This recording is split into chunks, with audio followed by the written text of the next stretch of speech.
No, bueno, la idea, bueno, muchas gracias por la invitación. Eh, siempre es un honor poder conversar y comentar acerca de la nueva tecnología en desarrollo en biomarcadores. Eh, este tipo en esta tecnología estuve trabajando cuando estaba haciendo mi doctorado, así que en realidad es una investigación a la que le tengo bastante cariño, he trabajado en ella, así que espero poder resolver las dudas. Yo soy neurólogo clínico, me dedico a ver problemas cognitivos, así que la idea es que también probablemente de los datos bioquímicos y cómo maneja y cómo se generó la tecnología, eso probablemente lo puedan responder mejor los otros miembros del equipo, pero la idea mía es resolver, la idea de esta presentación es poder dar un punto de vista un poquito más del clínico y también resolver algunas dudas que puedan tener los colegas. Perfecto, muchas gracias, doctor Farías. Y bueno, para nosotros siempre es un honor tenerlo en nuestras jornadas informativas porque nos entrega bastante conocimiento respecto a todo lo que es el uso clínico, más que todo el desarrollo que ha ido detrás. Y bueno, agradecemos también que haya sido parte desde el comienzo de esta tecnología. Bueno, no sé si esperamos hasta las 19:05, ¿le parece? Y Bueno, comenzamos en honor a su tiempo también y a la disponibilidad de todos los invitados. Así que, bueno, esperamos y damos inicio a las 19:05. Usted puede compartir pantalla mientras, si lo desea. solito.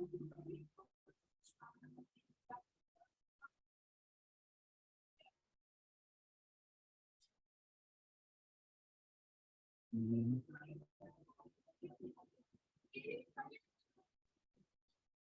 Bueno, otro punto importante que vamos a mencionar acá es que esta es nuestra, ya habíamos hecho una jornada informativa antes, esta es nuestra segunda jornada informativa. Así que es súper importante también que podamos interiorizarnos y quienes ya han participado de otras, que a lo mejor quedaron dudas, no sé, se pueden resolver en esta instancia.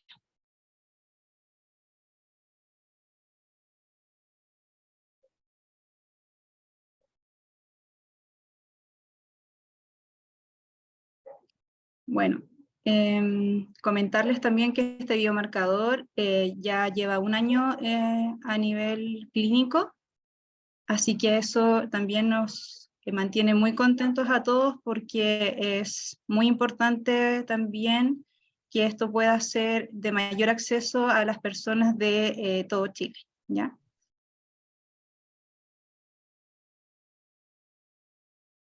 Bueno, y antes de comenzar entonces, yo me voy a presentar. Mi nombre es Camila Calfío, soy doctora en biotecnología y directora de proyectos en Neuroinnovation y en el Centro Internacional de Biomedicina, en el cual formo parte.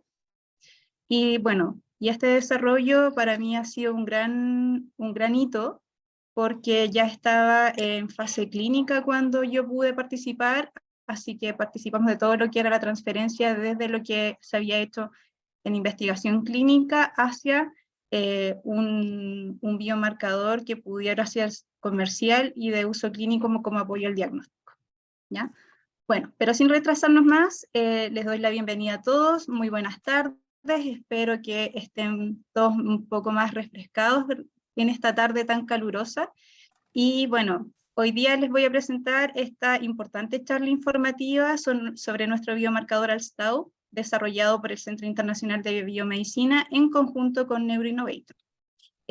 ALSTAU es una importante herramienta fundamentada en 5 estudios clínicos y destinada a ser de gran apoyo al médico tratante para un óptimo diagnóstico de la enfermedad de Alzheimer.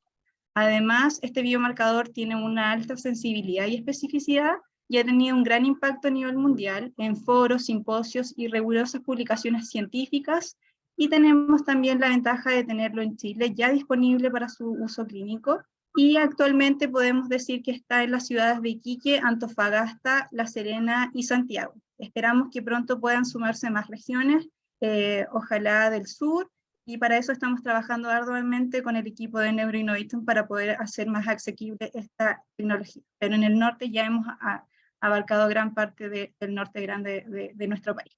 Y también la idea es poder externalizarla a nivel internacional. Además de esto, este biomarcador de apoyo al diagnóstico, toda la presentación estará a cargo del doctor en ciencias médicas, el doctor Gonzalo Farías, neurólogo y académico de la Universidad de Chile. Cabe destacar que el doctor Farías, como bien lo mencionaba antes, bueno, ha participado también de todo el desarrollo de Alstau y además participa en la Corporación de Alzheimer y centra su foco de interés en biomarcadores de enfermedades neurodegenerativas. Y además, bueno, ha sido coautor de la mayoría de las publicaciones científicas relacionadas con el biomarcador y bueno, y también es muy experto en el área de Alzheimer y estos biomarcadores. Contamos también con la participación del líder de esta tecnología, el destacado neurocientífico, el doctor Machoni, profesor titular de la Universidad de Chile y director científico del Centro Internacional de Biomedicina ICC. Como ustedes sabrán, el doctor Machoni es reconocido a nivel mundial por sus destacadas investigaciones y aporta el conocimiento en la enfermedad de Alzheimer. Y bueno, también agradecemos al doctor Machoni por acompañarnos hoy día. Bueno, sin más preámbulo, a continuación el doctor Farías realizará su presentación y les comento que al finalizar tendremos una instancia de 15 minutos para responder preguntas de todos los asistentes y la idea es que puedan canalizar sus preguntas a través del chat, las pueden ir escribiendo o bien pueden levantar la mano y nosotros les vamos a abrir el audio para que ustedes puedan hacer sus preguntas directas al doctor Farías directamente o bien al equipo que formamos parte de esta tecnología también. Bueno, doctor Farías, lo dejo entonces para que nos dé y nos deslumbre con esta presentación y bueno, le agradezco también de antemano a nombre de NeuroInnovation y el Centro Internacional de Biomedicina por deleitarnos hoy día con esta presentación. Muchas gracias. Muchas gracias a ti. Buenas tardes. Muchas gracias a todos los presentes por conectarse y por querer escuchar esta charla. Hoy les voy a dar algunos fundamentos científicos y a comentarles acerca del desarrollo de este biomarcador Alstau y del rol del rol que puede tener en el uso clínico como biomarcador en enfermedades de Alzheimer y otras demencias, ¿ya? A ver, ok.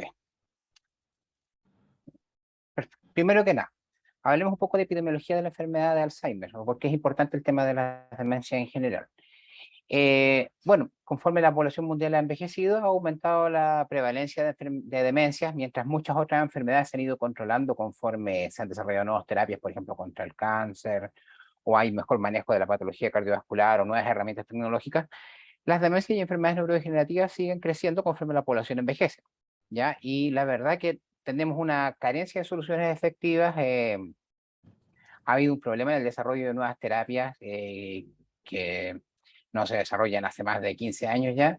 Y las últimas terapias que han sido anunciadas en realidad no parecen ser demasiado esperanzadoras en sus resultados, más bien han sido resultados más bien discretos en grupos de pacientes, pero sí pues, lo que han mostrado es que, lo que podemos comentar más adelante, es que el uso de biomarcadores, tanto para el diagnóstico como para el seguimiento, ha sido muy utilizado en estos últimos estudios de nuevas moléculas y de nuevas terapias, y eso también ha ido empujando su uso clínico ya más allá de los estudios de los estudios de investigación y de desarrollo de nuevas drogas.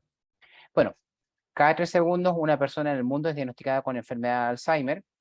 ¿Ya? Esta diapositiva del reporte de Alzheimer que saca la Alzheimer Association todos los años muestra cómo en el fondo la importancia progresiva de la enfermedad, cómo va aumentando conforme la población va envejeciendo, va aumentando la población de 60 años y más en el mundo, y eso es una realidad que ocurre en todo el mundo y también en Chile, y al envejecer la población van haciéndose más prevalentes las patologías de la población adulta mayor, como son las demencias. Ya. La situación en Chile Bueno, no dista demasiado de lo anteriormente descrito. Se ha planteado en base a estimaciones que la población que la población en Chile con demencia está pasando de los 220.000 personas que hay actualmente estimados a 620.000 para el 2050. Y en el mundo estamos pasando de los 50 millones a los más de 150 millones para el 2050. O sea, se espera, según las tasas de progresión, que vaya aumentando la importancia de este tipo de enfermedades. El costo directo, o sea, lo que se invierte directamente en la persona con demencia, en medicamentos, cuidados directamente, y más aún los costos indirectos, que son más amplios todavía, por ejemplo, los costos indirectos, por ejemplo, lo que deja de trabajar una familia o una cuidadora para poder cuidar al paciente con demencia, son impactantes. Ahí ponen 3 billones de dólares, ¿ya? Y las cifras por persona llegan a más de 10.000 dólares por persona al año, ¿ya? Así que es una enfermedad son enfermedades que son particularmente costosas y son particularmente crueles porque afectan más a las poblaciones de bajos recursos. De hecho, estos costos que hay por persona son más amplios, por ejemplo, en una clase media o en unas personas con bajos recursos, donde una persona deja de trabajar para cuidar al paciente con demencia, versus en clase alta, donde muchas veces se distribuyen los recursos, sea, por ejemplo, contratar un hogar o buscar ayuda especializada, que al fin y al cabo termina siendo más económico desde el punto de vista de lo que deja de ganar la familia, ¿ya? Ok, así que son injustas estas patologías. También son injustas hasta el punto de vista de hombres y mujeres, porque las cuidadoras generalmente son mujeres que tienen que hacerse cargo de los pacientes con demencia, así que tienen una serie de injusticias, ¿ya?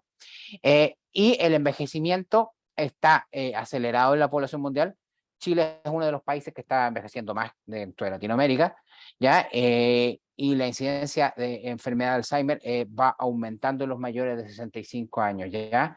Y vamos viendo que las tasas van aumentando, van duplicándose cada 5 años, 2, 4, 8, en el fondo cerca a los 85 años, más de un tercio de la población va a tener puede tener un tipo de demencia, ¿ya? Así que es importante. ¿Ya? Y se ha estimado, en base en el fondo al, al, al peso de los factores de riesgo modificables, que lo voy a hablar más adelante, que el envejecer saludable, o sea, el llevar una buena calidad de vida, podría reducir hasta en 40% los casos de demencias y enfermedad de Alzheimer. Entonces, las medidas de envejecimiento saludable, como dije, ya las vamos a mencionar, tienen un peso real y una importancia real. Ahora, el tema es que deben ser aplicadas tempranamente. No sacamos nada con ir a tratar de volver a ponerle una dieta exagerada y hacer ejercicio en un paciente que ya está con una demencia hecha y derecha o avanzada, sino que la idea es partir tempranamente, ojalá en etapas presintomáticas. Ya. Ahora, dentro de la enfermedad de Alzheimer, y como para entender de dónde viene este biomarcador, el ALSTAU, hay que entender que hay dos proteínas que clásicamente se relacionan con la enfermedad de Alzheimer. Una es el beta-amiloide, que es en el fondo la proteína que probablemente se ha estudiado más y contra la que están dirigidas varias de estas terapias nuevas y experimentales. Y la otra proteína que también se lleva un gran peso dentro de la causa de la enfermedad es la proteína tau, ¿ya? La proteína tau es una proteína que está dibujada aquí como un hilito amarillo, que se une a los microtúbulos que vienen a ser algo así como el esqueleto de las neuronas, ¿no es cierto? Y lo estabilizan. Por lo tanto, si la proteína tau es necesaria para que la neurona siga viva, pero cuando la proteína tau se empieza a alterar porque en el fondo se le empiezan a unir grupos fosfato o se empieza a cortar o se empieza a modificar, se va soltando los microtúbulos, por lo tanto hay en el fondo como que la neurona pierde su esqueleto soporte porque se desarman los microtúbulos, y por otro lado la proteína tiende a agregarse y formar micro y macroagregados de proteínas que van adquiriendo una función tóxica. Y eso es lo que sabemos hasta ahora. Y que terminan con la muerte neuronal. Y en el fondo lo que tiene de malo estas proteínas agregadas que se van juntando y van formando especies de agregados de proteínas, es que van interactuando unas con otras y van prolongando y propagando el daño dentro de una neurona y hacia otras neuronas. Entonces todo este daño se va extendiendo. ¿Ya? Lo que nos lleva a otro punto importante de las demencias, que en el fondo uno dice, la enfermedad de Alzheimer es un problema de la memoria.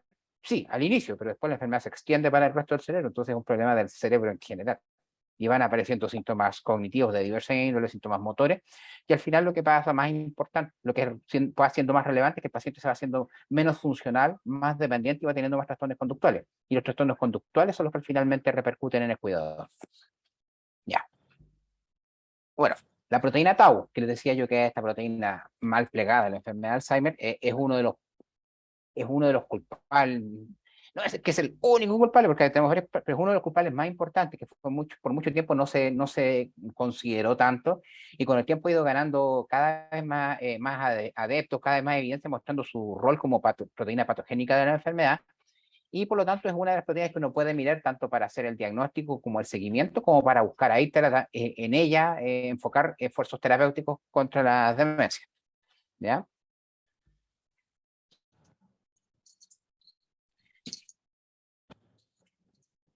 Aquí tenemos un pequeño video mostrando la importancia de estos hallazgos en la proteína tau.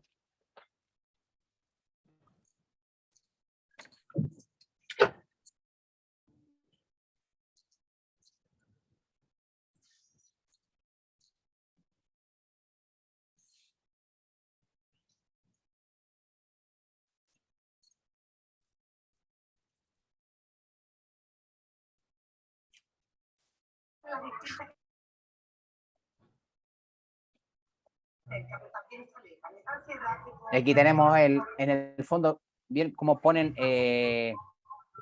la proteína tau a un nivel de relevancia igual al descubrir agua en el espacio en planetas lejanos o al desarrollo de nuevas vacunas. O sea, es una proteína importante. Y es importante porque en el fondo cuando se va alterando la proteína tau, se va extendiendo a través del cerebro y en el fondo el bloquear esa extensión eventualmente podría circunscribir o bloquear la extensión de la enfermedad. Así que es importante como un hallazgo científico los cambios que estaban ocurriendo en la proteína tau en el desarrollo de la enfermedad de Alzheimer. Ya. Ok. Ya.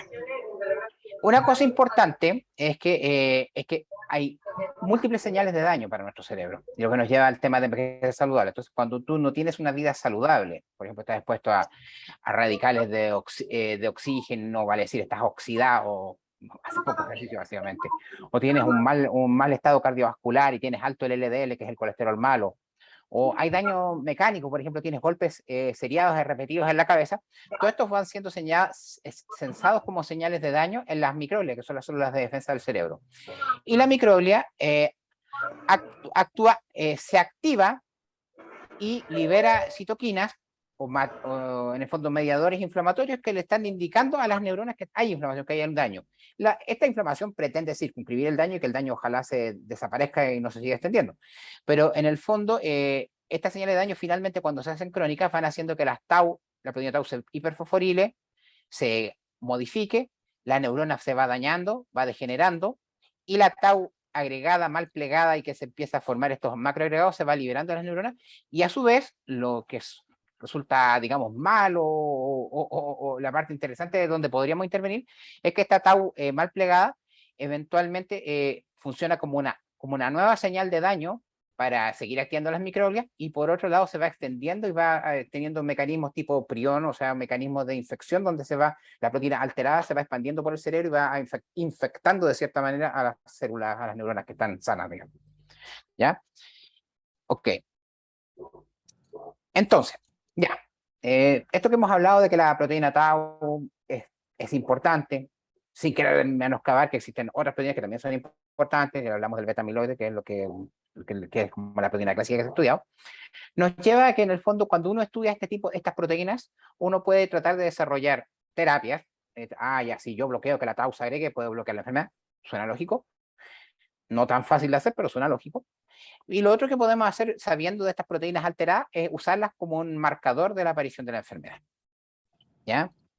Y por ejemplo, nosotros sabemos que tanto tau, aquí está fosfotau, por eso p-tau, fosfotau, como beta-amiloide, tienen modificaciones en el líquido cefalorraquídeo de los pacientes que desarrollan demencia. Esto ya es conocido hace varios años, el grupo del doctor Machoni fue pionero en esto, aquí tenemos por las publicaciones del año 2000, ¿ya? 2005, 2004, donde se veía que en el fondo el beta-amiloide, como se va quedando pegado, consumido en el cerebro, empieza a disminuir en el líquido cefalorraquídeo, mientras que la proteína tau, que empieza a ser liberada de las neuronas que se van dañando, empieza a aumentar en el líquido cefalorraquídeo. Y eso uno lo puede medir y usarlo como un marcador de que hay una de que hay fenómenos fisiopatológicos neurobiológicos de la enfermedad de Alzheimer, ¿ya? Y puede predecir, por ejemplo, que un paciente está pasando un deterioro cognitivo leve a un deterioro cognitivo moderado producto de Alzheimer, ¿ya? Ahora, uno lo que ve cuando mira la tau en el líquido cefalorraquídeo es que la tau que tiene que en el fondo tiene su peso molecular esperado, conforme la enfermedad, conforme van ocurriendo cambios patológicos en el cerebro, por ejemplo, el paciente va pasando de sano a enfermo, la tau empieza a aparecer estas tau fosforiladas y empiezan a aparecer distintas formas, distintos pesos, que son en el fondo los agregados de tau que se van pegando más tau, ¿ya? De distintos pesos moleculares, ¿ya? Y eso uno lo puede detectar con técnicas como técnicas de inmunoblot, que son técnicas donde uno mide y hace correr las proteínas en gel y las marca con anticuerpos. Bueno, eso eso es algo que se ha hecho previamente y puede hacer líquido cefalorraquídeo. Y lo innovador de este biomarcador, lo que se hizo en el ALS-Tau fue tomar esta idea de que uno puede medir tau, tal como la mide el líquido cefalorraquídeo, y ir a buscar a fluidos periféricos, en este caso a sangre. Y básicamente lo que se trabajó fue en marcar la proteína tau en células de la sangre, en plaquetas, y se tiene que los pacientes sanos en el fondo tienen tau dentro del peso esperado, pero también tienen una menor proporción de tau que son agregados de la proteína tau a pesos más altos, ¿ya? El tema es que los pacientes con enfermedad de Alzheimer, estas tau de alto peso, son más frecuentes y uno encuentra bandas más marcadas de estas tau de alto peso.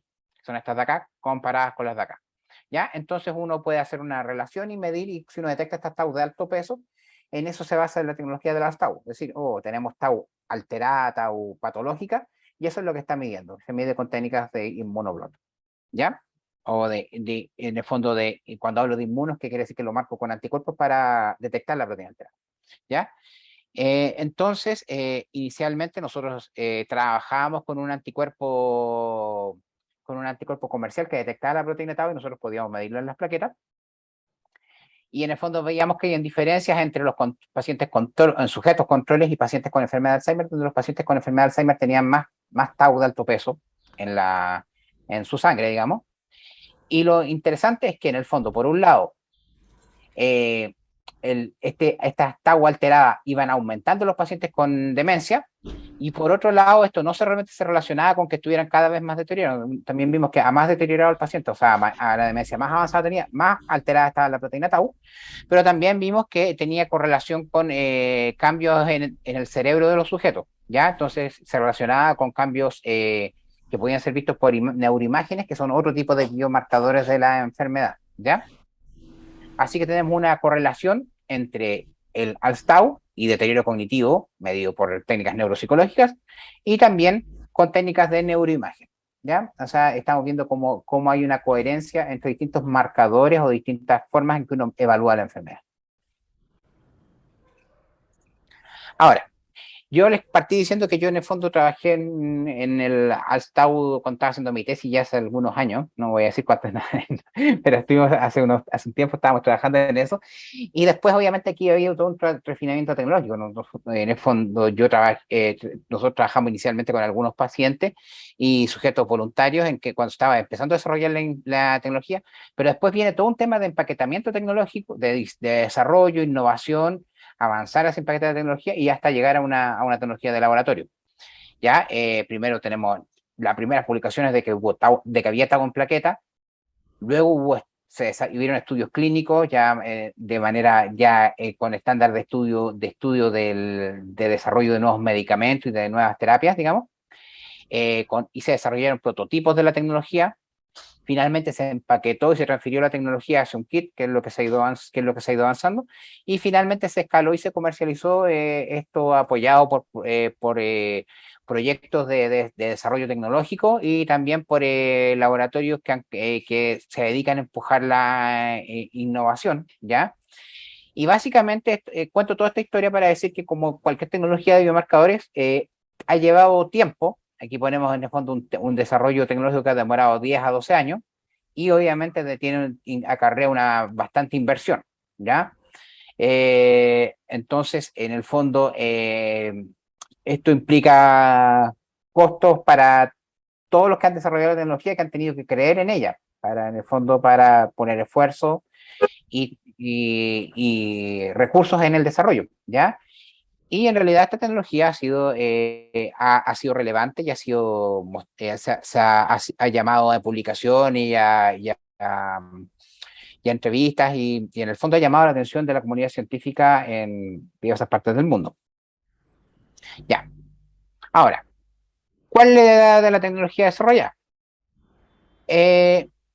Bueno, en etapas tempranas, la aparición de la detección de tau, detección de alteraciones de tau o sea, está pensada para que ayude al diagnóstico diferencial entre una forma de demencia y otra, por ejemplo, paciente. O si es que el problema de una queja de memoria puede relacionarse con que el paciente esté teniendo algún problema de tipo que esté relacionado con la agregación de tau o con una demencia tipo Alzheimer. Ya entonces permite apoyar el diagnóstico. El diagnóstico siempre tiene que ir con una vertiente clínica, obviamente. Eh, ayuda a la gracia de que la técnica sea no invasiva, porque estamos hablando de, a ver, dejé un punto de lado, pero le dije, ya existe, nosotros hemos medido tau, o sea, medido tau en líquidos raquídeos. Entonces uno dice, ya, o sea, uno puede medir tau, puede medir beta-amiloide en varios líquidos, o en varias muestras, en varios tipos de varias formas. Pero resulta que es bien distinto tener que hacer una punción lumbar con el costo y riesgo y incomodidad del paciente versus hacer un examen de sangre. Entonces, en realidad, el ALS-Tau, al igual que otras tecnologías innovadoras que se han ido tratando de desarrollar en los últimos años, está enfocada en poder hacer mediciones no invasivas, ¿ya? ¿Y para qué sirven sobre todo las mediciones no invasivas? Ayudan a monitorizar, o sea, a poder hacer mediciones seriadas, ¿ya? O sea, uno puede evaluar cómo va evolucionando el paciente, eventualmente puede ir evaluando la progresión de la enfermedad o puede ir evaluando la respuesta a una determinada terapia, ¿ya? Entonces, uno puede eventualmente, los biomarcadores en general nos van a ayudar, por ejemplo, a hacer monitorización de estudios de nuevas drogas o nuevas terapias y podemos ver si hay una respuesta a nivel bioquímico que puede ser incluso más temprana que una respuesta a nivel clínico, ¿ya? Entonces, en realidad, la gran innovación del ARSTAU es en la parte de la no invasividad, ¿ya? Y que está basado en biomarcadores moleculares, pero medidos en sangre periférica, de forma no invasiva, con mínimas molestias, que es siendo un examen de sangre. Ahora, lo que se mide en el fondo es esta relación entre tau patológica y tau normal, y esto se expresa como una razón, ¿ya? Y en el fondo, si esta razón es mayor de 1.2, se considera que estás por sobre el rango de referencia y se considera que el sujeto es un sujeto de riesgo de tener un cuadro de tipo neurodegenerativo, tipo Alzheimer. ¿Ya? Eh, hago hincapié en el tema del riesgo, porque en realidad hay muchas recomendaciones internacionales de que uno, y esto no es un tema que diga yo nomás, sino que uno lo puede leer en la revista, que uno en base a biomarcadores no debiera decirle a un paciente, oh, usted va a tener Alzheimer en 5 años, ¿no? Porque en el fondo todos son marcadores de riesgo de enfermedad y pueden ocurrir cosas que hagan que las cosas no evolucionen necesariamente hacia lo negativo. Y ahí viene todo el tema del envejecimiento saludable, de lo que vamos a hablar un poquito más adelante. Y por otro lado, el cerebro es bien plástico, o tiene harta capacidad de resistir daño. Entonces, no es raro, y hay varios estudios que describen pacientes que fallecen cognitivamente sanos, pero con cerebros con patología tipo Alzheimer, pero que nunca tuvieron clínica. Entonces, también hay que entender que existe una cierta disociación entre lo que es la bioquímica del cerebro y lo que son los aspectos clínicos, que probablemente son los que nos interesen más a los médicos. Pero sí, cuando uno ve una alteración bioquímica, debiera considerar que el paciente es de riesgo y por lo tanto la sugerencia es tomar una conducta con estudio clínico y con una consejería acorde a encontrar que el paciente es un paciente de riesgo elevado. Ya, ahora, cuando hablo de riesgo elevado, sabemos que ALS-Tau tiene una capacidad de detectar enfermedad de Alzheimer con sensibilidad y especificidades cercanas al 80%, ¿ya? Y un gran avance que tuvo este tipo de tecnología ha sido, yo le dije que estaba basada en detección con anticuerpos. Bueno, nosotros cuando partimos el estudio usábamos un anticuerpo comercial que era el Tau 5, ya que uno lo compraba en los laboratorios, lo vendía comercialmente.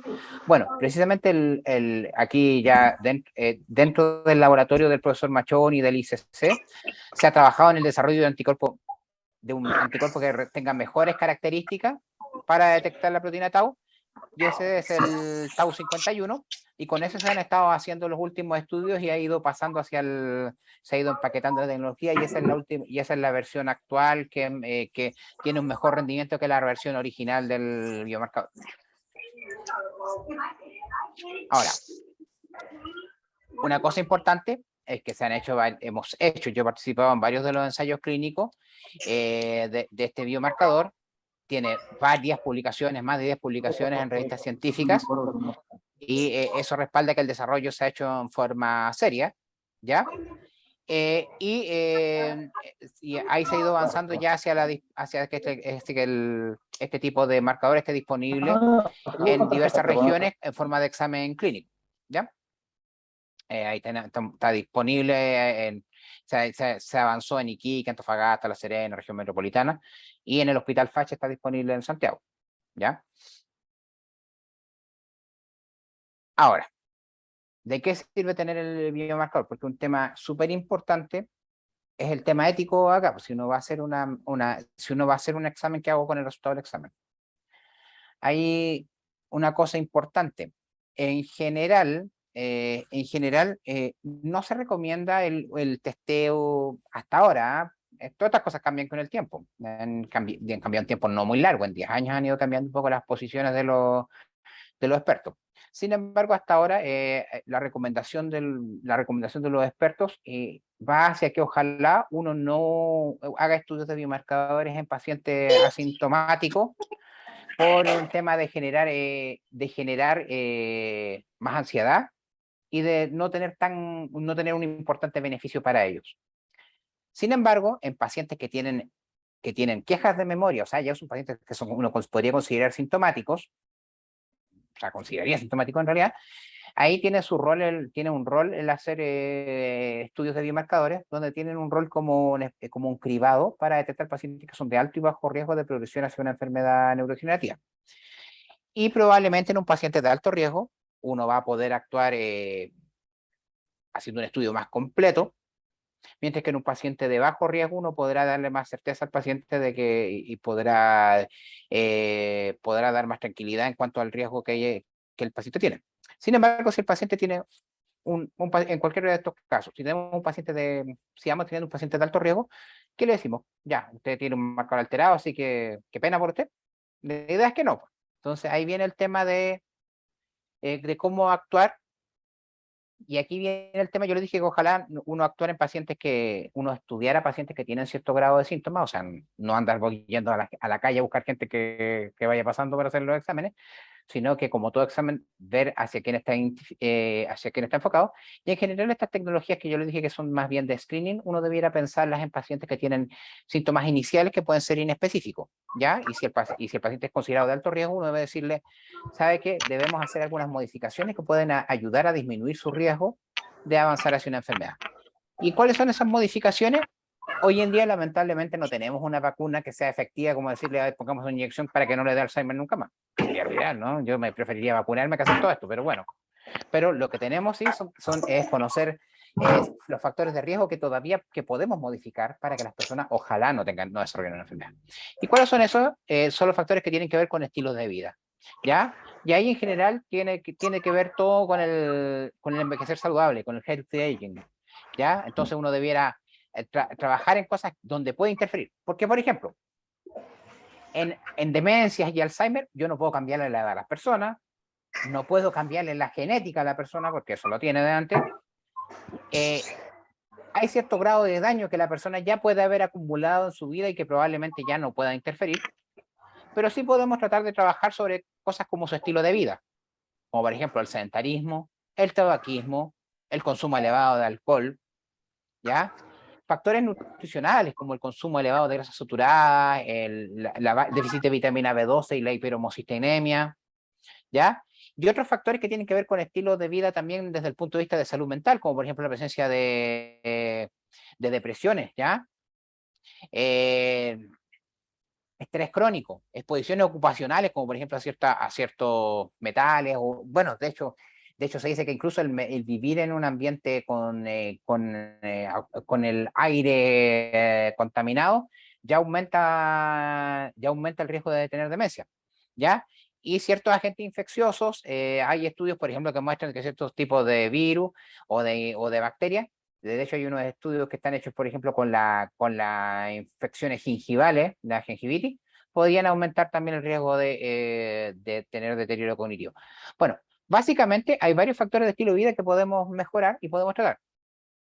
¿Y esto de dónde viene? Bueno, esta figura de aquí de la derecha se publicó en el 2017 y luego tuvo una nueva publicación en el 2020 que en el fondo trata de resumir todo lo que se sabe en un grupo de trabajo de la revista Lancet, que en el fondo trabajó reuniendo toda la evidencia que había disponible en las distintas publicaciones y vemos que en el fondo el riesgo de demencia en general de una persona es un 60% es no modificable y básicamente viene de la genética. Pero hay un 40% de factor de riesgo que es modificable. Mucho de él viene desde las edades tempranas, como por ejemplo la baja nivel educacional. Otros vienen de la edad media de la vida, donde tenemos la pérdida auditiva, que en el fondo ahora sabemos que perder la audición es muy importante como riesgo. Las lesiones cerebrales, la hipertensión, el consumo de alcohol y la obesidad. Y también tenemos factores en edad avanzada como el fumar, las depresiones, el aislamiento social, la inactividad física, el aire contaminado y la diabetes. Bueno, y si uno maneja estos factores que son potencialmente modificables, puede prevenir hasta en un 40% de riesgo de demencia. Y aquí uno va viendo, por ejemplo, que el tema genético, que es lo que determina muchas veces cómo es mi tau y cómo es mi amiloide, tiene un riesgo importante que es poco modificable, pero hay una gran cantidad de riesgo que yo sí puedo modificar y que viene de cosas como estos factores en distintas edades de la vida, ¿ya? ¿Ya? Entonces, una cosa importante es que si yo voy a tener una demencia y quiero modificar estos factores, lo ideal es que lo modifique tempranamente, así que también es importante que este tipo de consejería o el cambio en calidad de vida se haga tempranamente o lo antes posible. Entonces, si uno detecta tempranamente que un paciente es de riesgo, ¿qué gana?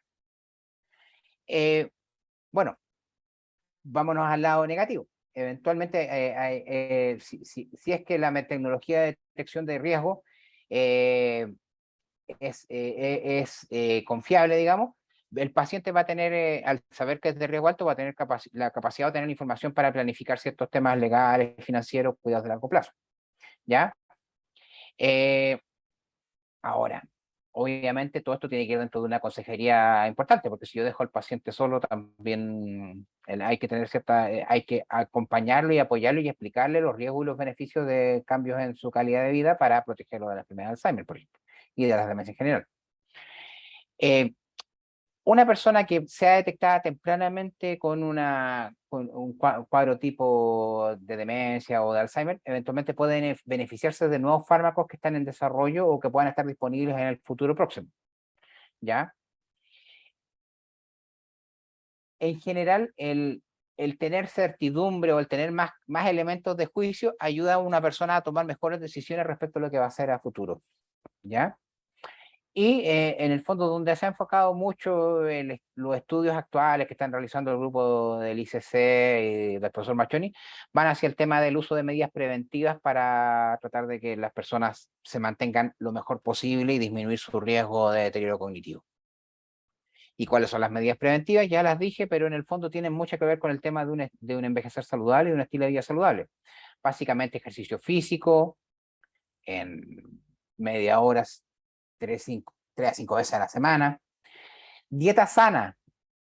Ya hay muchos estudios con dieta mediterránea, ¿ya? Y, por ejemplo, se ha ido avanzando hacia dietas mediterráneas modificadas para tratar de disminuir el riesgo cognitivo. Por ejemplo, la dieta MIND, que es una dieta que es tipo dieta, una mezcla entre dieta mediterránea y dieta DASH, que es una dieta para bajar la presión arterial, ¿ya? Entonces, dieta sana tiene su bastante rol.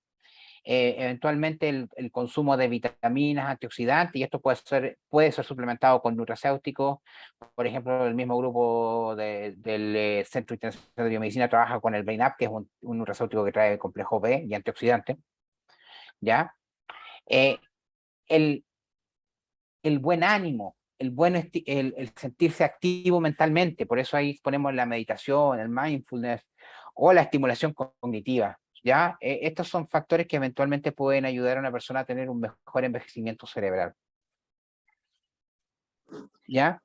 Eh, y entonces, uno de los conceptos que ya lleva bastante tiempo, pero en el fondo cada vez se va haciendo más patente, es que en el fondo, si uno tiene las cosas que uno hace en el presente o las que uno hace cuando en etapas tempranas de su vida son las que repercuten o previenen riesgos a futuro. De ahí entra el tema de mantenerse activo en lo cognitivo, en lo intelectual, leer, interacción social, alimentarse bien, mantener una vida activa al aire libre, eventualmente meditación, mantener el ejercicio físico, y cada vez el rol del ejercicio físico se comprueba más, y eventualmente el tener y el vivir feliz, o sea, el disminuir el estrés, el no estar expuesto a tanto estrés, todo eso ayuda al cerebro a envejecer lo mejor posible dentro de sus capacidades, ¿ya? Eh, y en el fondo, aquí se detalla un poquito que el ejercicio físico, ¿qué roles tiene? Evita la acumulación de sustancias tóxicas. El ejercicio regular libera ciertas hormonas que ayudan a mantener a las neuronas vivas e incluso a generar nuevas neuronas, ya la neurogénesis. Por otro lado, la nutrición adecuada tiene efectos antiinflamatorios, ¿ya? Antioxidantes también. Evita el sobrepeso, y en el fondo el buen control de las grasas nos impide que nos acumulemos estas grasas oxidadas y el azúcar, los elementos azucarados que al final van a dañar nuestro cerebro. Entonces, en el fondo, una nutrición adecuada es buena para el cuerpo y también para el cerebro. Y sustancias antioxidantes y vitaminas pueden ayudar a envejecer de mejor manera el cerebro, ¿ya? Esto incluye, como les decía, el tema del uso eventual de nutracéuticos, que es un suplemento alimentario, es un tema ahí que es de bastante investigación aún, cómo eventualmente suplementar la dieta para tratar de mejorar el envejecer, lograr un envejecimiento más saludable, ¿ya? La estimulación cognitiva es muy importante, mantenerse activo en cuanto a actividades que estimulen la memoria, el aprendizaje, el lenguaje, juegos intelectuales, manejar otros idiomas, a seguir aprendiendo toda la vida es bastante relevante, y mantener una vida social. Hay gente que me dice, sabe que yo voy a seguir leyendo, pero yo leo en mi casa y no quiero ir a juntarme con otras personas. Y la verdad que la vida social, la estimulación social, parece ser tanto más importante que la estimulación física y cognitiva. Entonces la estimulación social no debe ser pasada de lado, ¿ya? Eh, otras terapias que se han propuesto incluyen, por ejemplo, la medicina hiperbárica, ¿ya? Que también ahí el profesor Machoni tiene varios estudios que a lo mejor nos podrá contar un poquito después. Eh, la meditación diaria, la medicina china como el Qigong, ha sido propuesta como una manera, por ejemplo, de mantener los telómeros, que en el fondo son estructuras de las cromosomas que se van acortando con el envejecimiento. Y los hábitos de sueño saludable, el dormir bien, el evitar la sobremedicación también son importantes. Hay, eh, hay diversa evidencia y trabajos que se han enfocado en cómo prevenir, cómo hacer una detección presintomática y un tratamiento presintomático de las demencias. La aparición de los biomarcadores ha generado nuevos conceptos, como por ejemplo este tema del Alzheimer presintomático o el Alzheimer preclínico. Y en el fondo yo les decía que para el paciente no debiera manejarlos como pacientes de alto o bajo riesgo de neurodegeneración, pero desde el punto de vista del manejo, del tratamiento, el entender que hay elementos bioquímicos que hay alteraciones químicas, neurobiológicas que pueden estar ocurriendo en un cerebro presintomático, nos da una oportunidad para intervenir antes de que este daño se haga irreversible, ¿ya? O cuando eventualmente ha tenido menor efecto el daño. Es de entender que incluso en un paciente que ya va a desarrollar demencia, las etapas iniciales son probablemente donde tenemos más heterogeneidad en cuanto a los tiempos de evolución, en cuanto a cuánto tiempo se va a mantener bien o mal un paciente, de acuerdo a cómo sea su estilo de vida y su grado de estimulación que reciba, ¿ya? Así que en realidad en todos los pacientes es importante este tema del manejo de factores de riesgo y de tratar las enfermedades neurodegenerativas, incluso en etapas presintomáticas. Aquí está el ejemplo de este seminario, de esta reunión donde se trató este tema, que es un tema de fundamental importancia a nivel de las neurociencias. ¿Mm? Y aquí está el equipo que ha trabajado en el desarrollo del biomarcador, el equipo del ICC, con el cual yo he colaborado. Es un equipo, bueno, es un equipo que tiene relevancia internacional, pero que trabaja aquí en Chile. Así que con diversos investigadores que han estado en investigación, desarrollo del biomarcador, otras que han tenido que ver con aspectos más bien comerciales del desarrollo, y con colaboradores clínicos y colaboradores internacionales que han apoyado con consejería, conocimientos y trabajo, y también con conexiones a redes para ir desarrollando este tipo de tecnología. Muchas gracias. Bueno, muchas gracias, doctor Farías, que completa su presentación. Le damos de verdad un agradecimiento de todo el equipo de ICC y NeuroInnovation. Y bueno, dejamos abierta la ronda de preguntas para que, bueno, ahí el doctor Víctor Andrade también manda felicitaciones, creo. Así que muchas gracias. Y bueno, como les había dicho, las preguntas las pueden canalizar por el chat o bien pueden levantar la mano y nosotros les vamos dando el pase para poder hacer las preguntas.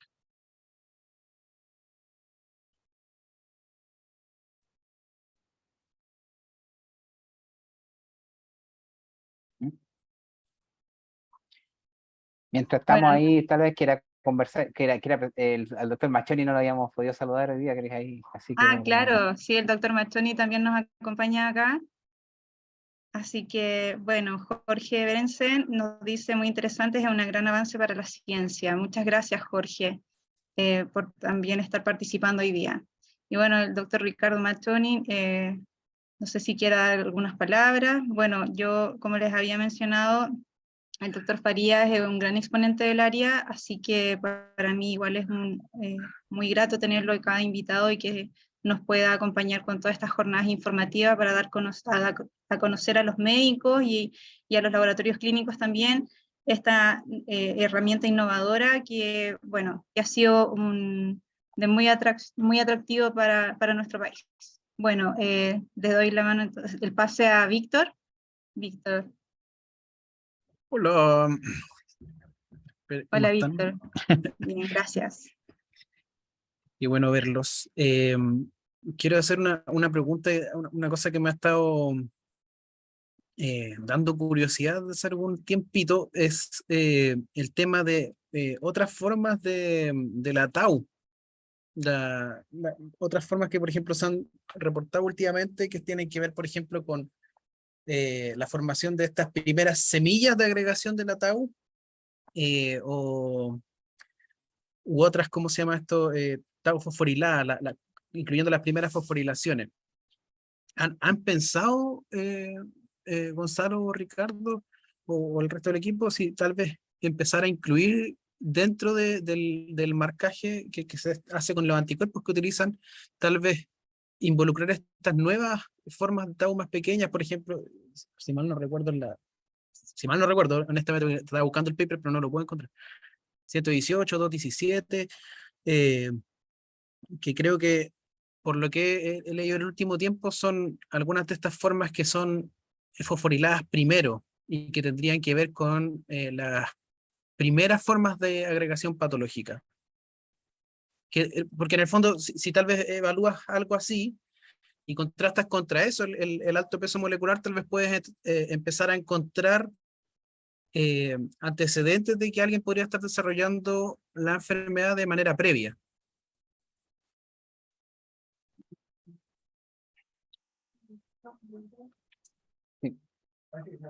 No sé si alguien quiere responder, pero bueno, yo te voy a hacer como un comentario respecto a eso y qué bueno que lo tomaste, Víctor. Bueno, como equipo de ICC y de NeuroInnovation, estamos trabajando en un modelo y de hecho está relacionado con esas fosforilaciones puntuales que dices tú y como para poder comentarte, son estas fosforilaciones al parecer, no es que al parecer, hemos comprobado que generan daño a la neurona y estamos proponiendo algo que se mencionaba también el doctor Farías, que como efecto piónico o efecto infectivo que podría provocar y generar daño de neurona a neurona. Entonces, y este modelo lo estamos en realidad estableciendo en el laboratorio, también con una tesista de pregrado que es Antonia González, en el cual también yo soy cotutora y el doctor Machoni es tutor también de ella, y ella es de biotecnología molecular de la Universidad de Chile. Este trabajo también lo estábamos en colaboración con la doctora Andrea González, así que, como te digo, estamos recién marcando el paso ahí, pero lo hemos mencionado y espero que nos vaya bien con este trabajo. Ya, pucha, qué cool, qué bueno eso. Pucha, yo allá en Alemania también había estado tratando de motivar de que se hiciera algo así, porque nosotros nos dedicamos a la parte de genética y epigenética principalmente, pero siempre pensé que podía ser algo bueno e interesante para temas de predicción temprana. Que bueno, bacán. Sí, Ojalá, bueno, espero escuchar un poquito más o ver un poquito más cuando vaya saliendo más sí, resultados. perfecto, Bacán. gracias, Víctor. Gracias Bueno, a ustedes. Andrea González tiene también la mano levantada, le damos el pase también.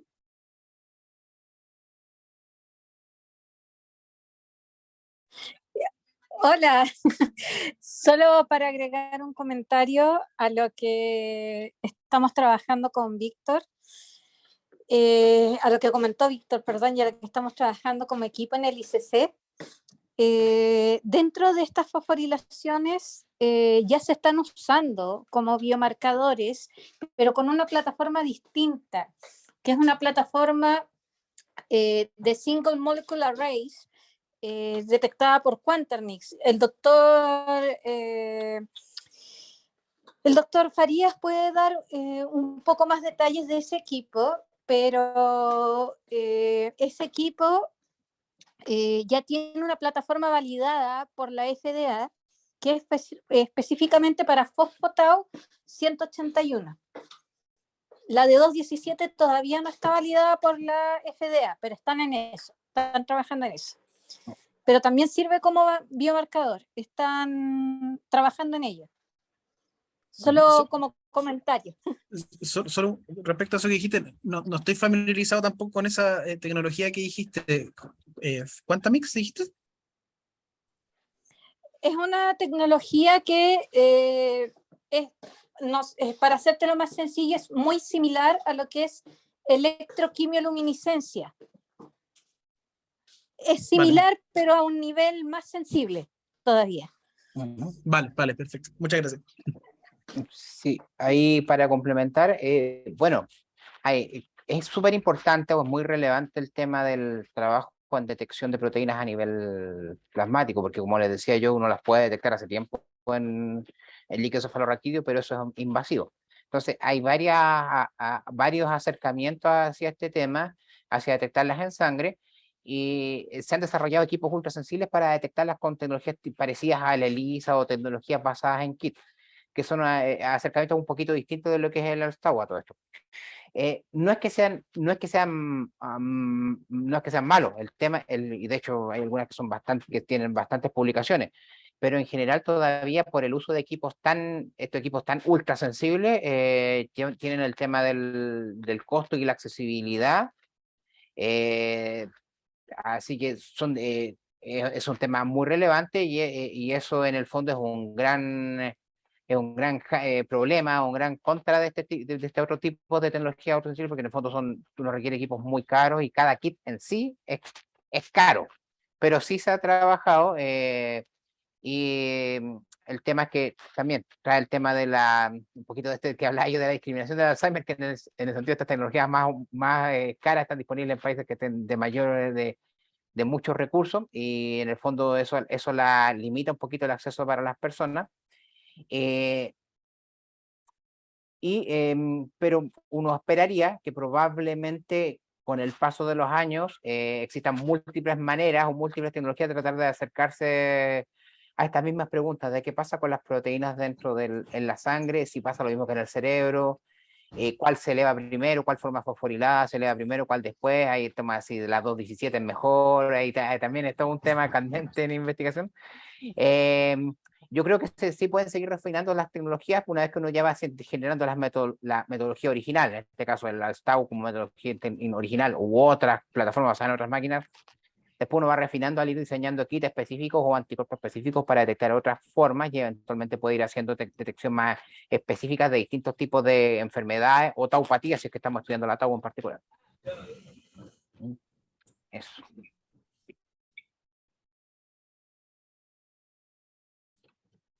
También me dicen por interno, bueno, yo estoy acá en Zoom, pero Constanza me menciona que Romina, a través de Facebook Live, pregunta acerca de qué especificidades tiene el biomarcador ALSTAU.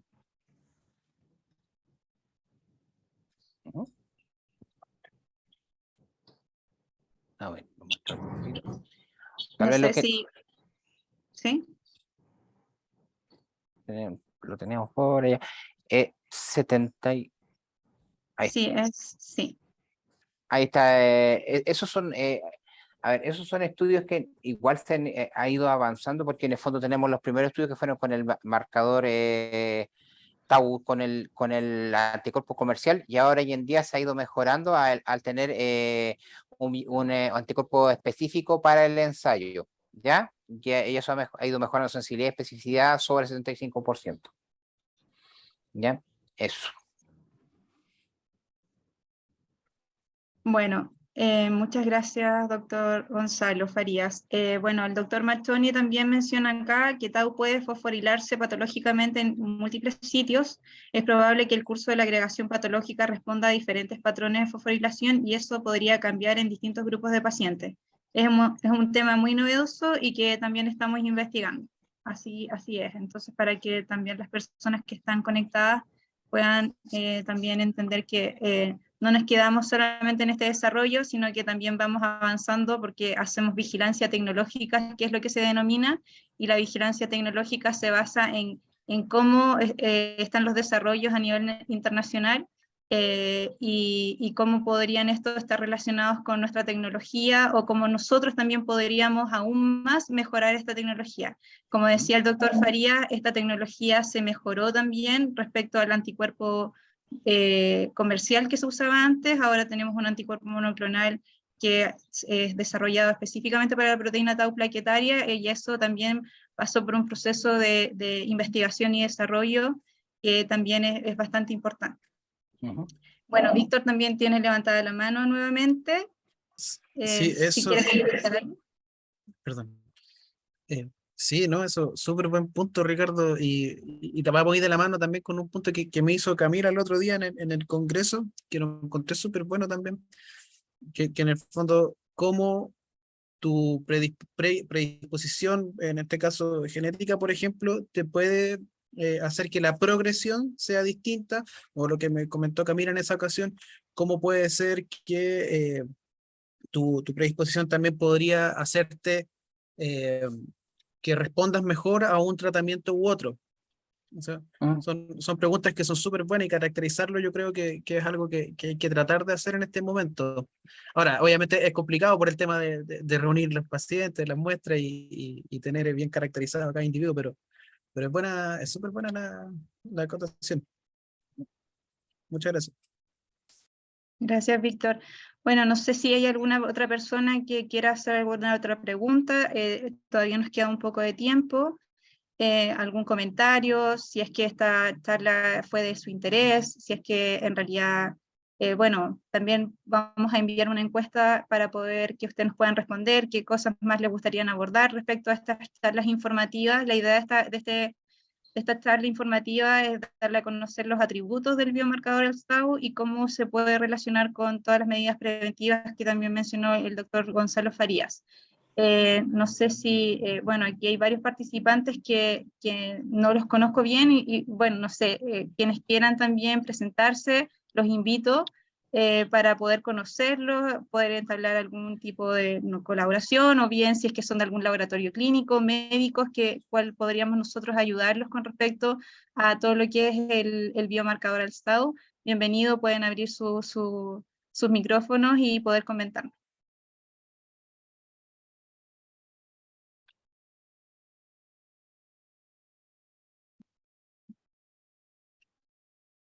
No, al parecer no. Bueno, Hola, bueno, sí, sí, buenas gracias. tardes. Hola, aló. Sí, Luis, Ok, sí, te escuchamos, sí, gracias. ¿cómo estás? Argentina, sí, he quedado un poco tarde vi la reunión, pero agradecido, increíble en la participación, en que, bueno, en todas estas novedades que tenemos desde la ciencia básica para entender el comportamiento de nuestros pacientes. Yo como toxicólogo y geriatra vemos mucha progresión de la enfermedad, entendiendo de que no hay mucha solución al proceso. Entonces, la mejor solución es la prevención. Y creo que de eso apunta un poco la idea con el marcador Tau, ¿no? Así que, nada, yo creo que a futuro, que increíble que podamos tener la disponibilidad de este marcador, ¿no? Y gracias, muy agradecido por la invitación.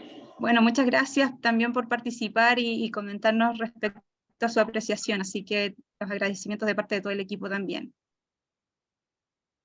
Bueno, saludos, doctor Maciani. Bueno, no, Yo, bueno, María, María José, sí. Sí, doctor Faría, no, cuéntenos. solamente quería agradecerle el interés del colega y también comentar que en el fondo, nosotros como lo planteamos hoy en día es como tecnología de screening, pero si uno mete estas otras variables como para dejarlo, como para no dejarlo ahí en el aire, si uno mete estas otras variables en el análisis, por ejemplo, usar anticuerpos específicos que detecten isoformas de tau o tau fosforilada en distintas áreas, eventualmente uno pueda avanzar hacia un test 2.0, que ahí en el fondo lo dejo puesto en la mesa, por ejemplo, que esté más enfocado, más que en el screening, en el diagnóstico diferencial entre taupatías, ¿ya? O entre enfermedades neurodegenerativas. Entonces, por ejemplo, hoy en día hoy en día hacer el ALS-Tau, este ALS-Tau en un paciente que tiene una demencia claramente avanzada, no le veo mucho sentido, no te aportaría demasiado probablemente. Igual siempre vas a ver, te va a ayudar un poquito a ver si tú piensas más que Alzheimer o no. Pero en el fondo, ya si uno mete estas otras variables de un paciente o sea, de anticuerpos nuevos o detectar específicas formas de Tau, puede tener una real validez en pacientes que ya andan con demencia ya establecida, pero donde tú tengas la duda si es, por ejemplo, una taupatía tipo no sé, pongo un ejemplo, una PSP o versus Lewy o versus un Alzheimer, entonces, o una demencia frontotemporal que es taupatía, el Lewy que no es taupatía. Entonces, en el fondo, ahí ya tendría más lógica eventualmente el tema de esto, de incluir otras formas de anticuerpos, que no estoy diciendo que se puede hacer a futuro o puede ser incluida como un segundo módulo, pero hoy en día el enfoque de la tecnología actual, como lo veo yo, es como una tecnología más bien de detección temprana o dentro de lo que sería un screening. Perfecto, muchas gracias por esa acotación, doctor Faría. Bueno, también comentar aquí María José del laboratorio Cancer Lab. Bueno, el laboratorio Cancer Lab es el laboratorio en el cual está disponible el biomarcador ALS-Tau para la toma de muestras de sangre, y esto está en La Serena. Y bueno, María José, tengo el agrado de conocerla, es una tecnóloga médico que trabaja ahí, y bueno, dice, también procesamos una parte y esta información nos ayuda bastante, muchas gracias. Así que qué bueno que también te pareció una charla muy importante para ti. Bueno, mencionarles también lo que decía el doctor Faría, esto es un examen de apoyo al diagnóstico, está disponible en el laboratorio IMALAB para que las personas, sus familiares, quieran tomarse esta muestra de sangre y poder ver si es que tienen oligómeros patológicos de la proteína Tau, y luego a través de un médico especialista poder determinar, junto a otras herramientas, si es que están pasando por un proceso de desarrollo de la enfermedad de Alzheimer. Eso es lo más importante, comentarles que esto es un desarrollo que el Centro Internacional de Biomedicina en conjunto con Neuroinnovation ha puesto a disposición para el diagnóstico certero de la enfermedad. Como dice el doctor Gonzalo Faría, la idea también sería poder hacer esta discriminación con otras tauopatías, y bueno, eso también tratamos de hacerlo en el estudio clínico que terminamos en julio del 2022 a través de un proyecto FONDEF en conjunto con el Hospital Clínico de la Universidad de Chile y el laboratorio biotecnológico Valtec. Y bueno, estudiamos también tauopatías, pero claro, nos falta incrementar más esa corte, ¿verdad, doctor Farías?, para poder discriminar mejor estos pacientes. Bueno, no sé si alguien más quiere dar algún comentario. Yo creo que, bueno, si es que no hay alguna otra Sí, información. hola. ¿Aló? Sí, ¿Aló? Sí, perdón. Sí. ¿Sabe? Nosotros, bueno, Argentina tenemos algunos inconvenientes seguramente para poder dirigirnos a ese screening. A ver, yo te podría pedir después un contacto con doctor Faría, un directo, para poder a ver cómo ensamblar algunas cuestiones con respecto a nosotros, Argentina, y con respecto a Chile, lo cual la verdad que me enorgullece haber escuchado todo lo que dicen, y que nosotros en el campo nuestro de la medicina clínica, tanto ya sea en la geriatría, la toxicología, en la enfermedad degenerativa, tenemos serios problemas en el proceso, ¿no?, de reconocimiento de pacientes en lo que decía el doctor Farías, precoz. Así que bueno, si me pueden después pasar por privado el contacto, lo agradecería mucho. Gracias. bueno, Hola, muchas buenas gracias. tardes. ¿Me Sí, escuchan? Hola, mira, yo soy de Karen Zamora, del Laboratorio Clínico Arauco de Iquique. La verdad es que nosotros estamos en el extremo norte del país, pero para nosotros ha sido un honor trabajar con el equipo de trabajo de esta envergadura. La verdad es que estamos muy entusiasmados con este aporte y hemos sentido toda la cooperación, y la verdad es que estamos contentos de poder aportar a nuestra región un examen de tal envergadura. Así que como laboratorio, felices, y que podamos seguir aprendiendo, y que ustedes nos entreguen toda la información que corresponde al examen. muchas gracias también. Claro, en el laboratorio Arauco de Iquique, claro, ya comenzaron las tomas de muestras de sangre, así que esperamos que tengamos un buen acceso a esa ciudad, y también lo que es Arica, a lo mejor pacientes que no puedan viajar a Santiago se pueden tomar la muestra de sangre allá. Así que agradecidas también por ser parte de este es un proyecto de expansión que nosotros denominamos con el equipo, un proyecto que está liderado por Constanza Machoni, que es gerente de Neuroinnovation, y lo importante es que esto puede tener mayor acceso a las personas, porque hemos visto que hay un 32% al menos de pacientes que viajan a Santiago a realizarse el examen. Entonces por eso es que queremos llegar a más regiones, ¿ya? Bueno, no sé si me queda algo en cartera, pero bueno, solo darle los agradecimientos al doctor Farías y a todos quienes hicieron sus comentarios hoy día respecto a esta charla, y bueno, esperamos también generar otra jornada en el cual ustedes nos puedan mencionar qué cosas podríamos desarrollar, todo en dirección a lo que es la detección y diagnóstico y prevención de la enfermedad de Alzheimer, que es nuestro foco como centro de investigación y como empresa de biotecnología. Bueno, no sé, doctor Machoni, si se quiere dar algunas palabras, doctor Faría, les doy el pase, y si no, bueno, muchas gracias y que tengan una buena tarde.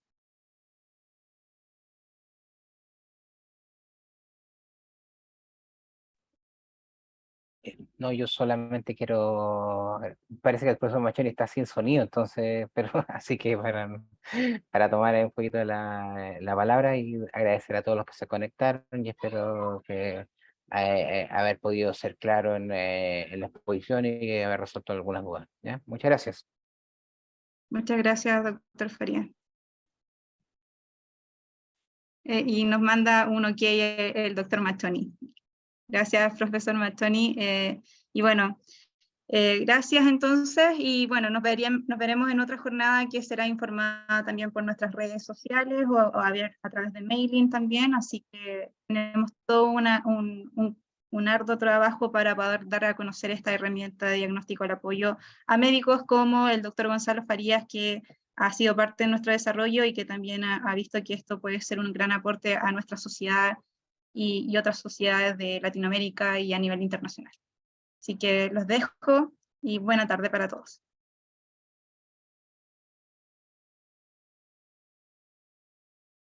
Gracias. Chao, chao.